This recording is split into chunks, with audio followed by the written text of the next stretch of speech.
Salut tout le monde, bienvenue dans cette vidéo consacrée à l'intégration de l'intelligence artificielle à l'imagerie médicale pour le diagnostic des maladies. Le diagnostic médical joue un rôle central dans la prise en charge des maladies.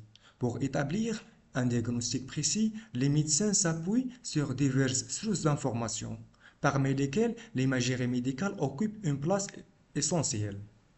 Cette dernière permet de visualiser les structures internes du corps de manière non invasive et fournit des informations précieuses pour la détection, le diagnostic et le suivi des pathologies.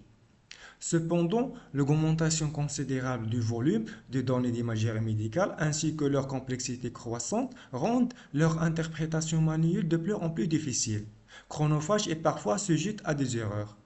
Il existe donc un besoin croissant de solutions capables d'assister les médecins dans l'analyse des images de manière plus rapide, plus fiable et plus standardisée. Dans ce contexte, l'intelligence artificielle, et plus particulièrement l'apprentissage automatique, s'impose comme une technologie prometteuse.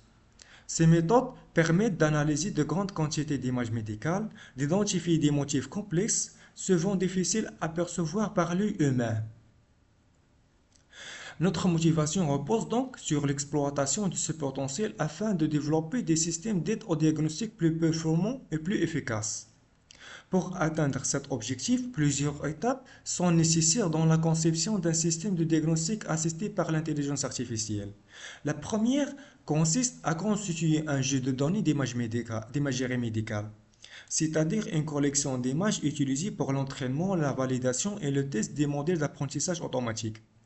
Vient ensuite l'étape de pré-traitement des images, qui vise à réduire le bruit.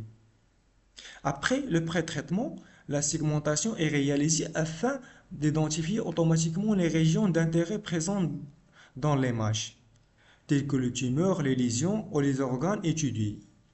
Une fois ces régions délimitées, une étape d'extraction de caractéristiques est effectuée. Elle consiste à extraire des informations pertinentes.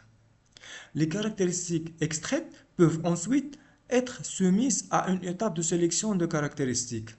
Cette étape permet de retenir uniquement les caractéristiques les plus pertinentes, réduisant ainsi la complexité du module tout en améliorant sa capacité de généralisation et ses performances.